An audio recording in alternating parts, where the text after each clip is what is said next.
आप देख रहे हैं दोस्तों, सोसाइटी के द्वारा उनके अध्यक्ष अनमोल जी हैं, शॉल उड़ा के अध्यक्ष हैं। जोरदार तालियों से स्वागत होना चाहिए सबका। आप देख रहे हैं डॉक्टर के इंतजाम साहब का स्वागत होता हुआ अनमोल, जोरदार तालियों से स्वागत होना चाहिए सबका। आप देख रहे हैं डॉक्टर की इंतजाम साहब का स्वागत होता हुआ अनमोल जी के कर कमलों के द्वारा। और अब जो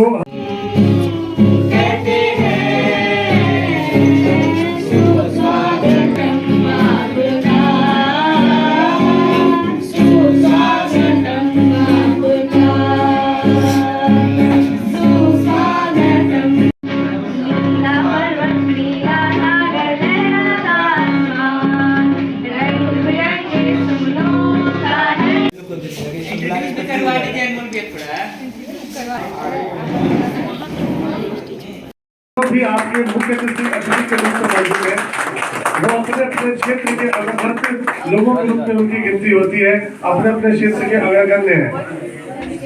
तो आपने देखा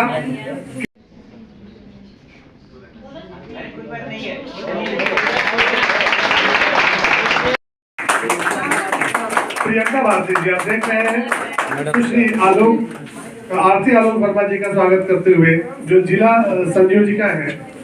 और अब अनमोल जी उनकी सहायता करते हुए प्रज्वलन में, तो दीप प्रज्वलित हो चुका है। जोरदार तालियां होनी चाहिए इसके लिए। माता शादी का अलग माना जाता है दीप को प्रज्वलित करना। कि हमारे आज के जो मुख्य अतिथिगण हैं दीप को प्रज्वलित कर रहे हैं सम्मिलित रूप से, और सब डॉक्टर साहब की मदद कर रहे हैं। आप देख रहे हैं डॉक्टर के एहतशाम साहब, डॉक्टर रामेश्वर सिंह जी, मशहूर मारूफ कवि पंडित गणेश दत्त पाठक जी, इसके साथ साथ सोसाइटी हेल्पर ग्रुप के अध्यक्ष अनमोल कुमार जी, ये सब सम्मिलित रूप से मां शारदे का अलग जगाते हुए दीप को प्रज्वलित करते हुए इस 25 साल के वर्ष में उन्होंने आध्यात्मिक का मार्ग अपनाया। उनके आध्यात्मिक मार्ग अपनाने के बाद उनका नाम स्वामी विवेकानंद के नाम से जाना जाता है। उनके द्वारा कुछ कही गई बातें हैं। उठो, जागो और चलते रहो जब तक हमारे लक्ष्य का प्राप्त ना हो जाए। अर्थात हम ये कहेंगे कि हमें मेहनत करना चाहिए। हमें तब तक नहीं रुकना चाहिए जब तक हमारी महानुभाव ने अपनी गरिमामयी उपस्थिति से आज के इस आयोजन को सफल बनाया एवं हमें गौरवान्वित किया। मैं अब जो जोरदार तालियों से स्वागत होना चाहिए सबका। आप देख रहे हैं डॉक्टर के प्रियंका भारती जी, आप देख रहे हैं कि मुख्य अतिथि के रूप में मौजूद है, वो अपने क्षेत्र के अग्रगण्य लोगों के रूप में उनकी गिनती होती है। अपने पुष्पांजलि अर्पित करें। आप देख रहे हैं सर्वप्रथम श्री रामेश्वर सिंह जी हाथ में पंखुड़ी लेके पुष्पांजलि अर्पित करते हुए, तत्पश्चात डॉक्टर की एहतशाम साहब अपने हाथ में पुष्पांजलि लेके धीरे धीरे स्वामी विवेकानंद जी के तय चित्र आलोक वर्मा जी, प्रख्यात कवित्री शिवाल का प्रतिनिधित्व करती हैं, कवि पुष्पांजलि लेके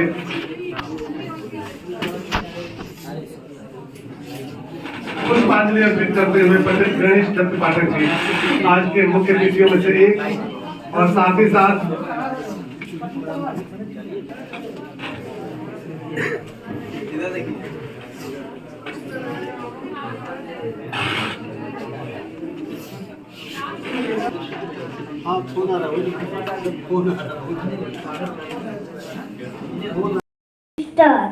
all you know, strength is life, weakness is death. My name is Alokita Kumari. I am a girl. I read in class UKG. I am 7 years old. I live in Siwan. My father name is Anand Singh. My mother name is Santi Devi. My brother name is Akshat Divya Kriti. My sister name is Akriti Kumari. माननीय अतिथि महोदय, आदरणीय शिक्षकगण, आदरणीय चिकित्सकगण, आदरणीय अभिभावकगण एवं मेरे प्यारे भाइयों और बहनों, आप सभी को चरण स्पर्श प्रणाम और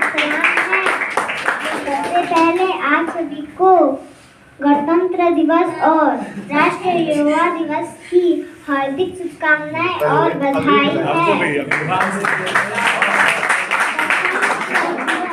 गणतंत्र दिवस प्रत्येक वर्ष 26 जनवरी को मनाया जाता है। यह हमारा राष्ट्र पर्व है। इस दिन सन 1950 में हमारा अपना संविधान लागू हुआ था। यह सभी जगहों पर मनाया जाता है। इस दिन भारत के राष्ट्रपति नई दिल्ली में राष्ट्रीय ध्वज फहराते हैं।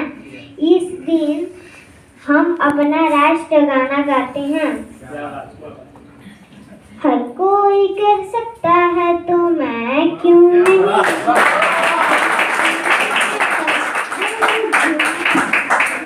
सबके अपने भीतर खुद से आप पूछ लें।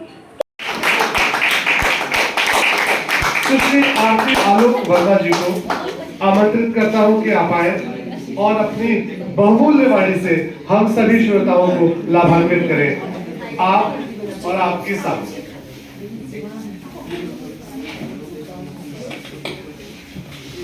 बहुत बहुत धन्यवाद। आपने बड़ी खूबसूरत पंक्तियों से मुझे बुलाया है। सुश्री नहीं हूँ, मैं श्रीमती हूँ। और ये भाई बहनों के संबोधन में हम लोग का संबोधन छूट गया है। इतना बढ़िया और छोटे बच्चे से, यहाँ क्योंकि उम्र की सीमा नहीं थी तो छोटे बच्चे भी थे, बड़े बच्चे भी थे और सबका सम्मिश्रित रूप भाषण का विकास बहुत अच्छा लगा, जिसमें जो खूबियाँ थी वो नजर आई। कहते हैं कि जहाँ भी रहता है रोशनी फैलाता है, किसी चिराग का अपना मकान नहीं बनता। ऐसे बहुत सारे अनगिनत चिराग हम लोग के बीच में हैं। अनमोल जी भी उसमें। आजकल के नेता तो कागज खोलकर भी बोलते हैं। एक मेरी प्रावधानिक विषय ये है कि मैं भी भूल सकता हूँ, इसमें कोई बहुत बड़ी बात नहीं है, क्योंकि मैं भी अभी उस उच्च कोटि का परिपक्वता हासिल नहीं किया हूँ। फिर मेरे आदरणीय लोग बैठे हुए हैं, मैं इनको सम्मान पूर्वक तहे दिल से पहले तो प्रणाम करता हूँ। एक भावना है, जागृत भावना है देश के प्रति, उसको मैं व्यक्त करता हूँ। और जितने भी मित्रगण हैं, हमारे भाई बहन हैं, सबको तहे दिल से अभिनंदन। और दूसरा बात, ये स्वामित्व की भावना, जो प्रमुखता का ऐसा क्या बोले आलोचक होता है, आजकल के लोग बड़े आलोचनागार होते हैं। और इसमें भी है कि 3 मिनट का ये प्रतिस्पर्धा का विषय है, तो 3 मिनट ये और संकुचित होता है। जैसे लगता है प्रतिस्पर्धा जो है ईर्ष्या और द्वेष से युक्त हो गया है। इसको अनियंत्रित प्रतिस्पर्धा बोलते हैं, ये प्रतिस्पर्धा नहीं है। तो पहले हमें जो चीज, विषय और जिस व्यक्ति विशेष को हम यहाँ पे स्थापित किए हुए हैं, उनके विषय में बोलने के लिए 3 मिनट या 3 घंटा या 3 दिन भी पर्याप्त नहीं है। परंतु ठीक है, मैं उतना गहराई में नहीं जानता, उनके विषय में सब जानते हैं, उनका संज्ञा क्या रहा है।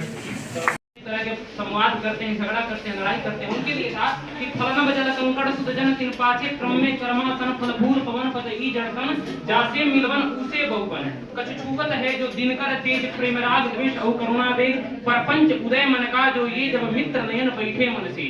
मतलब मन के जो परपंच तब उदय होते हैं, मन के परपंच तब उदय होते हैं जब आप किसी चीज को मित्र बनाकर मन के आसन पे बैठ जाता है। तो मन क्या है, मन रूपी मैल तो आंखों से ही आ रहा है ना। ये मन कुछ नहीं जानता है। और नेत्र का जैसे कहा जाता है वेदांत में कि इंद्रिया अतीन्द्रिया होती हैं। मतलब मरने के बाद भी आंख तो इंद्रिया है ना, ये होती हैं, लेकिन इसके अंदर का छुपा नेत्र समाप्त हो जाता है। और वही अतीन्द्रिय की मैंने बात की। और अतीन्द्रिया जो होती है वो कई रूपों में आ सकती है। जरूरी नेत्र आंख से देखने पे, कान से सुनने पर भी नेत्र जागृत हो जाता है, और उसी नेत्र को हम तीसरा चक्षु बोलते हैं। लेकिन उसका विशिष्ट पद्धति है, मैं उस विषय में नहीं जाऊंगा। तो आप आंतरिक रूप से तो तब समझिए।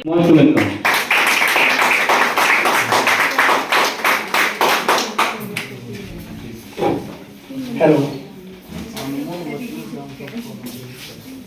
पहले तो इस कार्यक्रम में आए हुए सभी अतिथिगण का मैं हार्दिक अभिनंदन करता हूं, क्योंकि किसी भी कार्यक्रम की शोभा तब बढ़ती है जहां भीड़ इकट्ठा होती है। और ये भीड़ इस बात की गवाही है कि कार्यक्रम बहुत ही सफल हुआ है, और आप सभी के सहयोग से। पहले तो हमारे जो गणेश दत्त पाठक सर है, उनको मैं दिल से धन्यवाद दूंगा, और आरती आलोक वर्मा मैम को दिल से धन्यवाद दूंगा, क्योंकि ये दो ऐसे कवि जो इस प्रतिभाओं की खोज करेंगे। इतने सारे प्रतिभाओं में फर्स्ट सेकंड थर्ड 3 प्रतिभाओं को ढूंढना है, और ये काम आसान नहीं था, क्योंकि सभी प्रतिभागियों ने अपना बेस्ट दिया है। और सभी ने ये बताया है कि हम स्वामी विवेकानंद के मार्ग पर चल रहे हैं। उनके बताए गए मार्गों पर चलकर अपने समाज का, अपने आसपास के वातावरण को और देश को विकसित करेंगे और बेहतर बनाएंगे। और यहाँ पे अवनीश सर आए हुए थे और सबसे ज्यादा मैं खुश अवनीश सर से है, क्योंकि आज अपने बच्चे को लाकर ये बता दिए कि शिक्षक का काम सिर्फ लोगों को शिक्षा नहीं देना होता है, बल्कि अपने बच्चों को शिक्षित बनाना होता है, अपने परिवार को शिक्षित बनाना होता है।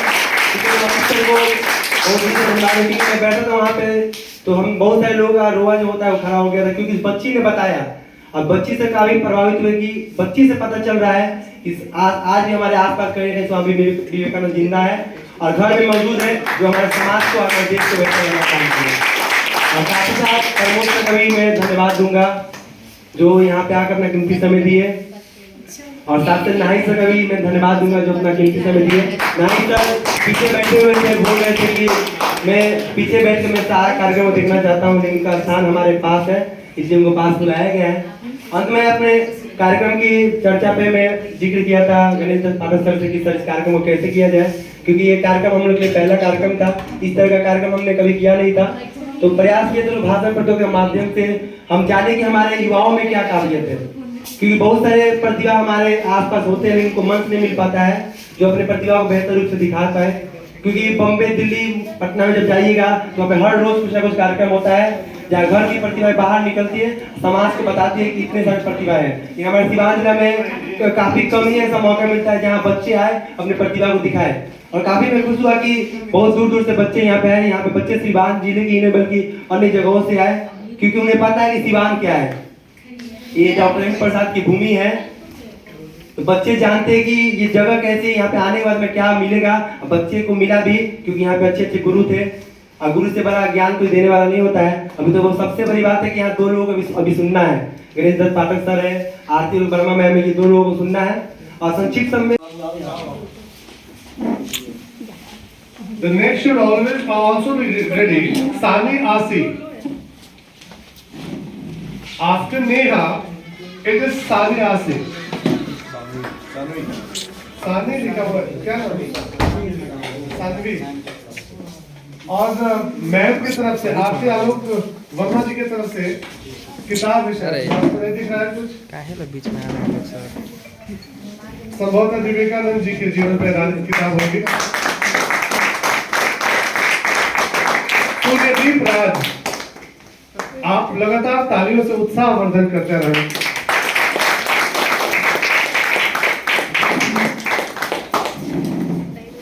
सूर्यदीप राज के बाद सुदामा भगत जी।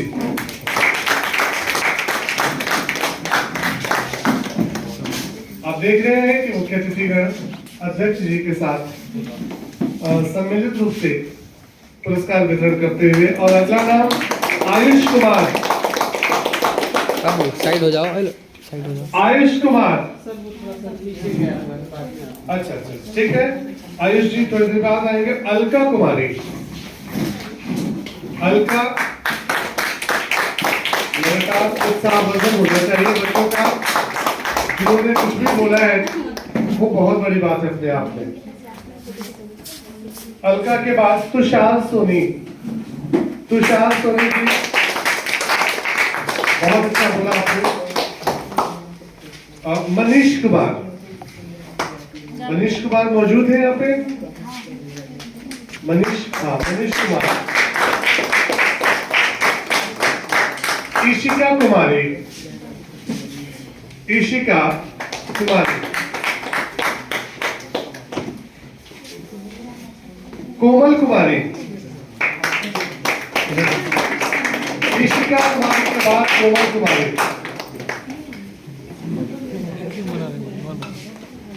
ऋतिक सोनी, ऋतिक सोनी।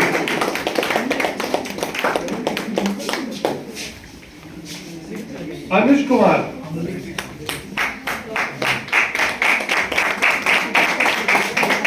अनुज कुमार। श्वेता यति, श्वेता यति।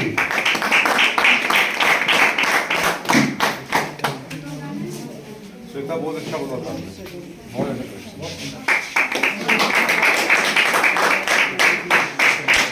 सुरेशा पाठक, आओ बेटा बढ़िया जासे मिलवन उसे बहुबन कछ छुवत है जो दिनकर तेज प्रेमराग भेष और करुणा बेग परपंच उदय मन का जो ये जब मित्र नयन बैठे मन से, मतलब मन के जो परपंच तब उदय होते हैं, मन के परपंच तब उदय होते हैं जब आंख किसी चीज को मित्र बनाकर मन के आसन पे बैठ जाता है। तो मन क्या है, मन रूपी मैल तो आंखों से ही आ रहा है ना, ये मन कुछ नहीं जानता है। और नेत्र का जैसे कहा जाता है वेदांत में कि इंद्रिया अतीन्द्रिया होती है, मतलब मरने के बाद भी आंख तो इंद्रिया है ना, ये होती है, लेकिन इसके अंदर का छुपा नेत्र समाप्त हो जाता है। और वही अतीन्द्रिय की मैंने बात की। और अतीन्द्रिया जो होती है वो कई रूपों में आ सकती है, जरूरी नेत्र आंख से देखने पे, कान से सुनने पर भी नेत्र जागृत हो जाता है, और उसी नेत्र को हम तीसरा चक्षु बोलते हैं, लेकिन उसका विशिष्ट पद्धति है, मैं उस विषय में नहीं जाऊंगा।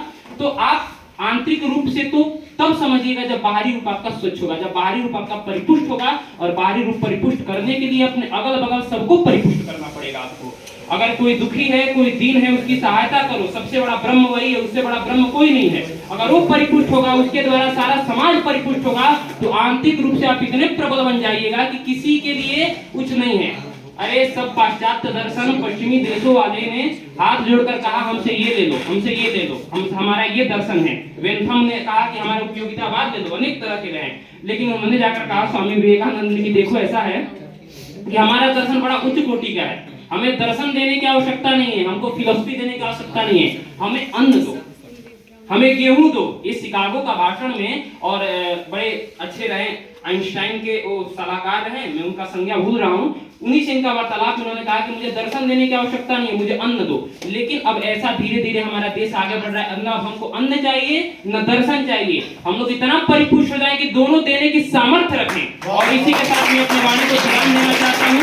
और स्वामित्व की भावना एक तरीके से नहीं होती है, स्वामित्व की भावना दो तरीकों से होती है। लेकिन पहले हमको सामाजिक रूप से हम लोग 3000 साल गुलाम रहे हैं, सिर्फ इसीलिए क्योंकि हमारे अंदर जो वैज्ञानिक कमी थी। अध्यात्म तो बहुत था, लेकिन वही कहा जाता है ना, अध्यात्म हर चीज नहीं बनाता। इसीलिए पहले हम लोग वैज्ञानिक रूप से परिपुष्ट हो, फिर तांत्रिक रूप से परिपुष्ट होने से वही तंत्र बाद में चल के यंत्र का रूप धारण करता है, और वही यंत्र दुनिया का उद्धार करता है। तो हमें यंत्र से पहले तंत्र को समझना पड़ेगा, और तंत्र के लिए हमें पढ़ाई अध्ययन करना पड़ेगा। और इसी के साथ अगर मेरी बातें ना आई हो समझ में, तो मैं वहां से क्षमा चाहता हूँ। अगर यहाँ बैठे हुए विशिष्ट लोग, हमारे पाठक सर हैं इत्यादि लोग, मैं इनको जानता हूँ, मैंने इनको सुना भी है, तो मैं बड़ा स्नेह पूर्वक इनसे ऐसा कहूंगा कि अगर हो सके तो मेरे द्वारा किए गए अपराधों को, अपराध तो नहीं मतलब त्रुटियां हैं ये, लेकिन कभी कभी अपराध भी त्रुटियों जैसे लगने लगती है अगर गलत तरीके से निकल जाए तो, उसके लिए मैं क्षमा चाहता हूँ। और जो भी है आप लोग उत्सुकता से बोलिए।